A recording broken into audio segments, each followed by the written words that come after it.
Bob Russo, welcome to the Expo show here at NAB 2009. Great, it's great to be here. Thanks for having me. You're with Avid. Yes, Avid Technology, yes. Great, and you guys just announced, just prior to NAB, Media Composer 3.5, right? Yep, Media Composer 3.5. So why don't you tell us a little bit about Media Composer 3.5, what's new with it? Well, there's a whole bunch of new features with it. It's important to understand is that this is really building on the foundation that we built with Media Composer 3.0. So last NAB we had Media Composer 3.0, and that represented a whole fundamental rebuilding of the player and the effects engine. And so now we're actually getting some legs out of this. Now we have the new foundation rebuilt. So one of the new features is called Avid Media Access, and this is the ability to it's a plugin architecture. It allows the Media Composer to read the file-based formats natively, no rewrap, no transcode, right? Completely different than really all the other NLEs in the market. So all the metadata that actually the cameras record, we can read all of that. So Avid Media Access, huge improvement.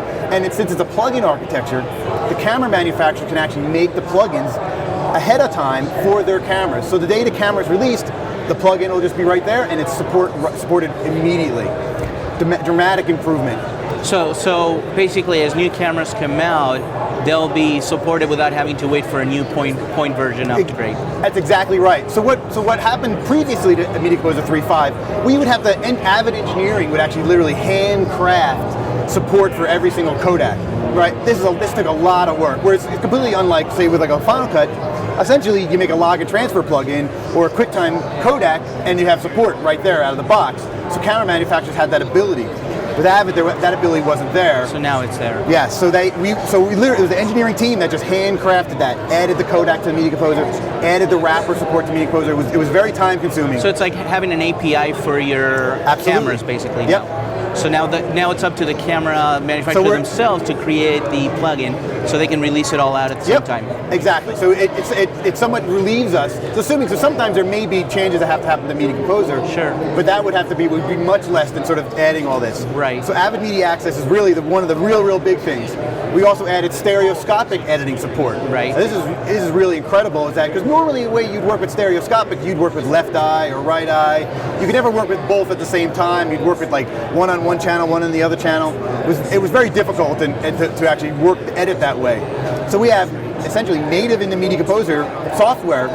You can't buy it without this ability.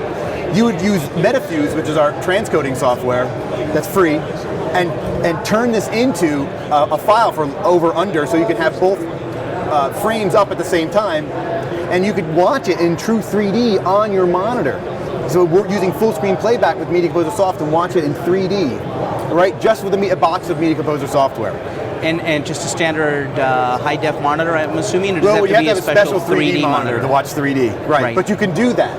Right. Yeah, I mean, definitely. That's available to you. Where previously it was extraordinarily expensive and just really impossible.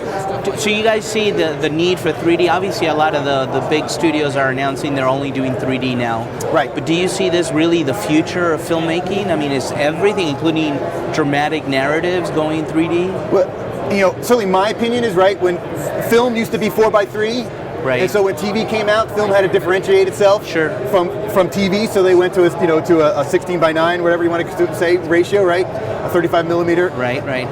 This is the way film. 3D is their way. Right. There. Film is 3D is a new way I see it, and Avid's there already. We're there now. Right. For 3D editing. Right.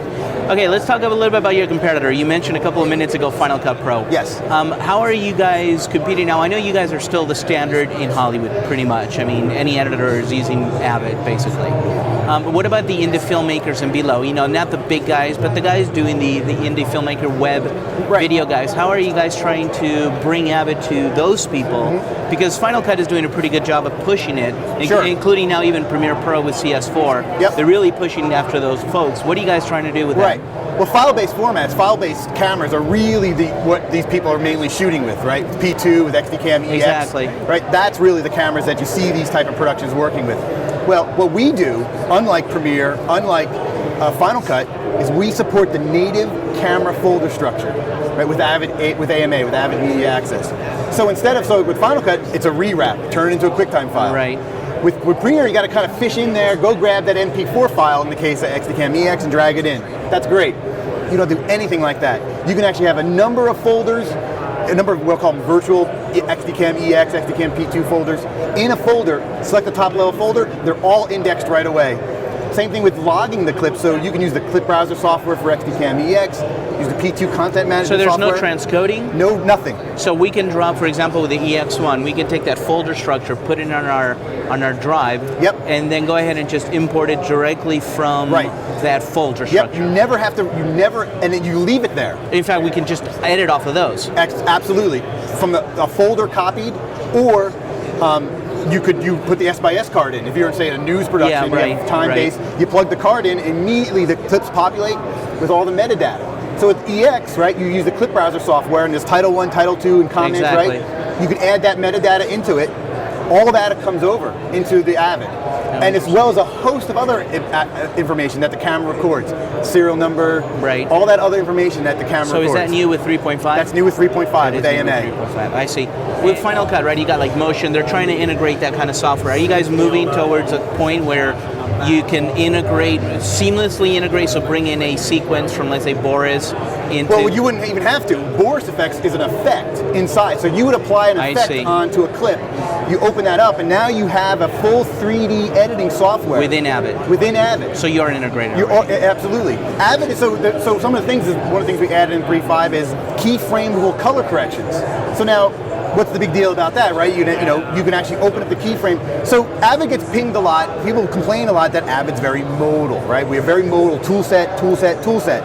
Well, with 3.5, we actually added the ability to keyframe color corrections, and so you could have the effects editor open at the same time as the color correction tool set, right?